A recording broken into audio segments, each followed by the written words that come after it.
കഴിഞ്ഞ മഴ സമയത്ത് നമ്മൾ വെച്ചിട്ടുണ്ടായിരുന്നത്. അതേ കണ്ടോ, ഇപ്പോൾ ഇത് നിറച്ച് പൂക്കൾ കണ്ടോ. ഇതിൻ്റെ രഹസ്യം എന്താണെന്ന് അറിയാവോ? ഇത് ഫിഷ് അമിനോ ആസിഡ് കഴിഞ്ഞ ദിവസം നമ്മളൊന്ന് സ്പ്രേ ചെയ്ത് കൊടുത്തതാണ്. അതിനുശേഷം നിറച്ച് പൂക്കളായി.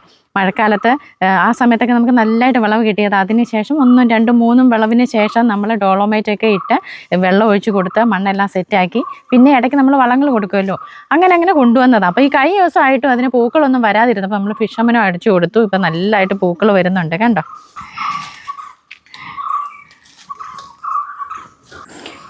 ആദ്യം നമുക്ക് കിട്ടിയ ആ വലിയ കായുടെ അത്രയും വലിപ്പമില്ല, എന്നാലും അതിൻ്റെ ഒരു പകുതി കൂടുതലായിട്ടുണ്ട്. നമുക്കിനി എല്ലാ പൂക്കളും തേണ്ടേ കായായിട്ട് വരുന്നുണ്ടേ.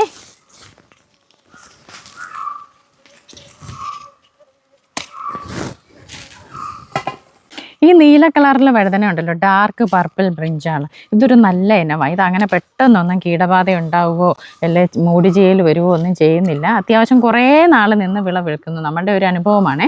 നമുക്ക് ഇതിൻ്റെ കൂട്ടത്തിൽ തന്നെ വെച്ചിട്ടുണ്ടായിരുന്ന പച്ചയും മാലാഖ വഴുതനെ അതെല്ലാം പോയിട്ടും ഇത് പോയിട്ടേ ഇല്ല. ആ കൂട്ടത്തിൽ വെച്ചിട്ടുള്ളതാണ്. ഇനിയും നമ്മളെല്ലാ സെക്ഷനും പുതിയതായിട്ട് നട്ടിട്ടുണ്ട്. ഇതിൻ്റെ എല്ലാം വിത്ത് നമ്മളുടെ കയ്യിലുണ്ട് കേട്ടോ.